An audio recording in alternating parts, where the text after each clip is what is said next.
हरे कृष्णा। तो सभी वैष्णव भक्तों के चरणों में दंडवत प्रणाम। मैं राधिका प्राण वल्लभ देवीदासी आपका स्वागत करती हूँ। श्रीमद् वाल्मीकि रामायण बालकांड अभी तक हमने 6 अध्याय सुने, तो अब हमारा आज 7वां अध्याय है। तो 6 अध्याय में हमने क्या सुना कि भगवान का जो वीर्य था वो गंगा देवी के गर्भ में उन्होंने सहन नहीं कर पाए तो हिमालय पर छोड़ दिया। फिर उनसे एक पुत्र उत्पन्न हुआ, तो पुत्र किनकी गोद में दिया गया? कृतिकाओं के। तो वो कार्तिकेय कहलाएं और उनके 6 मुख थे। तो अब आगे हम चलते हैं। मंगल भवनाया मंगलहारी दाहु सो दशरथ अजर बिहारी सिया राम मैं सब जग जानी करहूँ प्रणाम जोर जुग पाने। श्री राम जय राम जय जय राम श्री राम जय राम जय जय राम। सियापति रामचंद्र की जय, पवन सुत हनुमान की जय, जगत गुरु शील प्रभुपाद की जय, अनंत कोटि वैष्णव भक्त वृंद की जय, गुरु महाराज की जय। हरे कृष्णा। तब विश्वामित्र ने राम को राजा सगर की कथा सुनाई, जिन्होंने बहुत समय पहले उनकी राजधानी अयोध्या से संपूर्ण विश्व पर शासन किया था। चूंकि महाराज सगर का कोई पुत्र नहीं था, तो वे अपनी दोनों पत्नियों को लेकर हिमालय में तपस्या करने चले गए।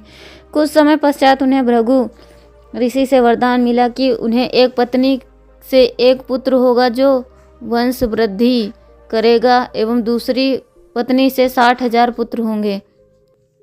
यह सुनकर दोनों रानियों ने भृगु मुनि से पूछा कि एक पुत्र किस होगा और किसे 60,000 पुत्र होंगे। भृगु मुनि ने बताया कि वे यह स्वयं निर्णय कर लें। तो इस प्रकार केसनी ने, जो ज्येष्ठ रानी थी, वे ने इच्छा को वंश को बनाए रखने हेतु एक पुत्र उत्पन्न करना चाहा। गरुड़ की बहन सुमति ने 60,000 पुत्रों का उत्पन्न करने का वरदान चुना। महाराज सगर घर लौट आए। समय आने पर केसनी को पुत्र हुआ, जिसका नाम असमंजस पड़ा। जबकि सुमति ने एक मांस के पिंड को जन्म दिया, तो तरबूज के सदृश था। शीघ्र ही उस पिंड के खोले जाने पर उसमें से 60,000 भ्रूणीय पुत्र निकले। उन्हें तुरंत ही परिचारिकाओं ने घी के पात्रों में डाल दिया, ताकि उनका पूर्ण विकास हो सके। तत्पश्चात जब वे 60,000 पुत्र बड़े होने लगे, तब उनका क्रूर बड़ा सौतेला भाई असमंजस उन्हें सरयू नदी में फेंक देता और उन्हें डूबते हुए देखकर अत्यंत प्रसन्न होता। अपने पुत्र के इस दुराचार से दुखी होकर महाराज सगर ने अंततः असमंजस को अपने राज्य से निष्कासित कर दिया, किंतु असमंजस के पुत्र अंशुमान को अपने पास रख लिया, जिससे सभी स्नेह करते थे। कुछ समय पश्चात महाराज सगर ने अश्वमेघ यज्ञ प्रारंभ किया और पूरी पृथ्वी का चक्कर लगाने वाले यज्ञ के अश्व की सुरक्षा भार अपने अंशुमान को सौंपा। किंतु यज्ञ होने के समय राजा इंद्र राक्षस का वेश धारण करके आए और यज्ञ क्षेत्र में से घोड़ा चुरा लिया। पुरोहित ने किसी भी कीमत पर महाराज सगर को घोड़ा वापस लाने का निवेदन किया, किंतु सावधान किया कि यदि यज्ञ अपूर्ण रह गया तो बहुत अमंगल होगा। तब महाराज सगर ने अपने 60,000 पुत्रों से प्रत्येक को एक वर्ग योजन भूमि में भाग सौंप दिया। घोड़े को संपूर्ण पृथ्वी पर ढूंढकर लाने के लिए कहा। उन्होंने आदेश दिया कि यदि घोड़ा कहीं भी ना मिले तो वे धरती के नीचे ढूंढें। इस तरह जब महाराज सगर और उनके पुत्र अंशुमान यज्ञशाला में प्रतीक्षा कर रहे थे, तब वे 60,000 राजकुमार पूरी पृथ्वी पर घोड़े की खोज कर रहे थे। जब वे घोड़े को ढूंढने में असफल रहे, तो उन्होंने पृथ्वी को खोदना आरंभ किया। इससे निम्नतर लोकों के प्राणियों जैसे नागों को कष्ट होने लगा। वस्तुतः अपनी पृथ्वी स्वयं अति अविचल हो उठी। यह देखकर देवताओं ने ब्रह्मा से की स्थिति को संभालने की प्रार्थना की। भगवान ब्रह्मा ने देवताओं को यह कहकर शांत किया कि चूंकि पृथ्वी भगवान विष्णु की संगिनी है, तब भगवान कपिल के रूप में सगर के सभी 60,000 पुत्रों को शीघ्र समाप्त कर देंगे। भूमि के खोदे जाने पर और इस कार्य के अनेक जीवों को मारे जाने पर भी सगर के पुत्र यज्ञ के घोड़े को ढूंढ नहीं पाए और निराश होकर अपने पिता के पास लौट आए। जब उन्होंने 60,000 पुत्रों के आगे किए जाने वाले प्रयास के विषय में अपने पिता से पूछा, तब राजा ने आज्ञा दी कि जब तक घोड़ा ना मिले तब तक भूमि को और अधिक खोदना जारी रखो। सगर के पुत्रों ने पुनः पृथ्वी को चारों भागों की सतह में खुदाई आरंभ कर दी और उन्होंने चारों दिशाओं में पृथ्वी की रक्षा हेतु तैनात 4 महाकाय हाथियों को देखा जो दिशाओं की रक्षा करते हैं और पृथ्वी को सहारा देते हैं।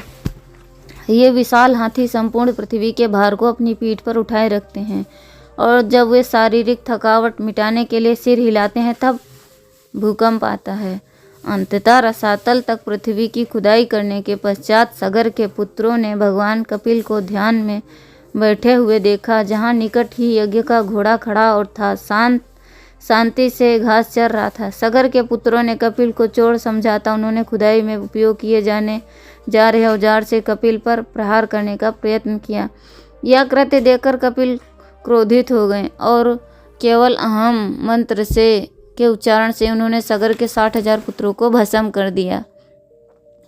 दीर्घ काल तक पुत्र लौटकर न आए तब महाराज सगर ने अपने पौत्र अंशुमान को 60,000 पुत्रों एवं यज्ञ के घोड़े को लाने के लिए कहा। अपने पिता के अनुजों के मार्ग का अनुसरण करते हुए वह उनके द्वारा खोदे गए निकास तक पहुंचा। पृथ्वी के अंदर जाने पर पिता के अनुजों के विषय में पूछा। हाथियों ने उसे आश्वस्त कराते हुए कहा कि आगे चलते जाने पर उसे कुछ पता चल जाएगा। अतः अंत में अंशुमान उस स्थान पर पहुंचा जहां सगर के पुत्रों की राख पड़ी हुई थी। उसे देखकर दुख से व्याकुल हो उठा। उसने पास ही यज्ञ के घोड़े को देखा और निर्णय किया कि पितामह के पास जाने से पहले अपने पिता के मृत अनुजों की आत्माओं को जल तर्पण करेगा। दुर्भाग्यवश वहाँ कहीं जल नहीं था। अंशुमन विचार कर रहा था कि अब वह क्या करे। तब अकस्मात गरुड़ प्रकट हुए और उन्होंने कहा कि प्रिय अंशुमान, अपने पिता के अनुजों के लिए शोक मत करो। उनकी मृत्यु एक महान कार्य को पूर्ण करने के उद्देश्य से हुई है। राजा सगर के पुत्र लोक कल्याण हेतु पवित्र गंगा को पृथ्वी पर लाने में निमित्त बनेंगे। तुम्हारे पिता के अनुज कपिल मुनि द्वारा जलाकर राख कर दिए गए हैं। जब उनके अवशेष गंगा जल में धुलेंगे तब उन्हें स्वर्ग की प्राप्ति होगी। अब इस घोड़े को लेकर अपने पितामह के पास चले जाओ जिससे यज्ञ का कार्य पूर्ण हो सके। घोड़े के वापस आने पर महाराज सगर ने सफलतापूर्वक यज्ञ को पूर्ण किया। गरुड़ द्वारा दी गई भविष्यवाणी को अंशुमान से सुनकर राजा सगर गंगा को पृथ्वी पर उतार लाने के प्रयास में लग गए, किंतु लक्ष्य प्राप्ति से पूर्व राजा की मृत्यु हो गई। अपने पितामह की मृत्यु के पश्चात अंशुमान ने कुछ समय तक राज्य पर शासन किया। तत्पश्चात सिंहासन पर पुत्र दिलीप को सौंपकर वह स्वयं गंगा को पृथ्वी पर उतार लाने की आशा में तपस्या करने के वे वन चले गए। अपनी मृत्यु के पश्चात अंशुमन स्वर्ग में गए, किंतु गंगा को पृथ्वी पर उतार लाने में उनकी इच्छा पूर्ण रह गई। दिलीप ने भी गंगा को पृथ्वी पर लाना चाहा, किंतु इच्छा पूर्ण होने से पूर्व उनकी मृत्यु हो गई। तब दिलीप के पुत्र भगीरथ राज्य के उत्तराधिकारी बने और उसी प्रकार से उन्हें भी गंगा को पृथ्वी पर अवरोहित करने हेतु तप करने की इच्छा हुई। चूँकि उनका कोई पुत्र न था, अतः शासन मंत्रियों के हाथ में सौंप कर वे वन को चले गए। भगीरथ महाराज के 1 सहस्त्र वर्ष तक तपस्या करने के पश्चात भगवान ब्रह्मा प्रसन्न हुए। राजा को वरदान प्रदान करने हेतु ब्रह्मा देवताओं सहित प्रकट हुए। महाराज भगीरथ ने भगवान ब्रह्मा को प्रणाम किया और प्रार्थना की, कृपया आप यह प्रबंध करें कि मेरे पूर्वज राजा सगर के पुत्रों को गंगा जल की प्राप्ति हो, साथ ही कृपा करके मुझे पुत्र प्राप्ति का वरदान दे। भगवान ब्रह्मा ने कहा, मैं तुम्हें यह वरदान देने के लिए उद्यत हूँ, किंतु पृथ्वी अकेले गंगा को अवरोहित का भार वहन करने में असमर्थ है। तुम भगवान शिव से प्रार्थना करो कि गिरते हुए जल के वेग को वे सहन करें, क्योंकि ऐसा कर पाने में शक्ति उन्हीं में है। भगवान शिव को प्रसन्न करने का निर्णय लेकर महाराज भगीरथ कठिन तपस्या करने लगे। 100 वर्ष तक पैर की एक उंगली पर मूर्तिवान स्थिर खड़े रहे। तब भगवान शिव प्रसन्न होकर उनके समक्ष प्रकट हुए। जब महाराज भगीरथ ने अपनी अभिलाषा व्यक्त की, भगवान महादेव गंगा जल के प्रवाह के वेग को अपने सिर पर वहन करने हेतु सहमत हो गए। तत्पश्चात शीघ्र ही गंगा स्वर्गलोक से पृथ्वी पर अवरोहित होने लगी। दृश्यावलोकन हेतु सभी देवता एकत्रित हुए, किंतु जब गंगा देवी ने देखा कि भगवान शिव उन्हें अपने शीश पर धारण किए हुए हैं, तत्पर हैं, तब उन्हें लगा कि उनके स्पर्श से वे दूषित हो जाएंगी। इस प्रकार गंगा देवी के घृणा के भाव को देखकर भगवान शंकर अपमानित हुए। प्रतिक्रिया रूप उन्होंने क्रोध में गंगा को पकड़कर अपनी जटा में छुपा लिया और पृथ्वी पर गंगा का अवरोध उत्पन्न कर दिया। तब महाराज भगीरथ ने देखा गंगा इस तरह फंस गई हैं, तब वे पुनः तपस्या करने लगे। अंततः भगवान शिव ने क्रोध को त्याग कर गंगा को हिमालय की बिंदु सरोवर में उतर जाने के लिए मुक्त कर दिया। उसके पश्चात गंगा 7 प्रवाहों में विभाजित हो गई, जिसमें से 6 धाराओं से अन्य नदियां बनी। सातवीं ने महाराज भगीरथ को अनुसरण किया।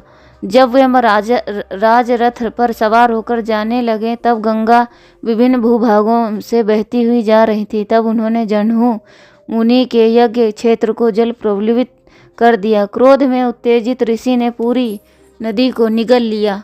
यह देखकर देवतागण चौंक गए। तब देवताओं ने जन्हू के पास जाकर गंगा देवी को मुक्त करने का आग्रह किया और यह वचन दिया कि गंगा देवी उनकी पुत्री के रूप में जानी जाएंगी। ऋषि मान गए और गंगा आगे बढ़ चली। अंत में गंगा उस स्थान पर पहुंची जहां सगर के पुत्रों ने खुदाई की थी। वह उस गहरी कंदरा में जाते ही गंगा रसातल में पहुंच गई और ऐसा करते हुए उन्होंने सगर के 60,000 पुत्रों के अवशेषों को जलमग्न कर उनके स्वर्ग जाने का मार्ग प्रशस्त कर दिया। पुनः भगवान ब्रह्मा महाराज भगीरथ के समक्ष प्रकट हुए, बोले, हे राजन, तुम्हारा कार्य पूर्ण हुआ। आज से गंगा तुम्हारी पुत्री भगीरथी के नाम से विख्यात हो गई। अपने पूर्वजों की मुक्ति का मार्ग इस प्रकार प्रशस्त कर महाराज भगीरथ अपनी राजधानी लौटकर राज्य करने लगे। इस प्रकार विश्वामित्र द्वारा गंगा को और गंगा के पृथ्वी पर अवरोह की रोचक कथा सुनाते हुए पूरी रात व्यतीत हो गई। सुबह होने पर राम ने गंगा पार करके प्रस्थान करने की इच्छा व्यक्त की। शीघ्र ही पूरा दल तैयार हो गया। गंगा के तट पर दूर तक यात्रा करने से उनका दल विशाल नामक एक नगर आ पहुंचा। तो हरे कृष्णा, अब यह अध्याय समाप्त हुआ। तो मिलते हैं हम आपसे अगले अध्याय में। तब तक के लिए कथा को श्रवण करें, भगवान का नाम जप करें। मंगल भवन या मंगल हारी, द्रहु सो दशरथ अजर बिहारी। दीन दयाल विरज सांबारी, हरहु नाथ मम संकट भारी। श्री राम जय राम, जय जय राम। सिया राम मैं सब जग जानी, करहूँ प्रणाम जोरी जुग पानी। सियापति रामचंद्र की जय।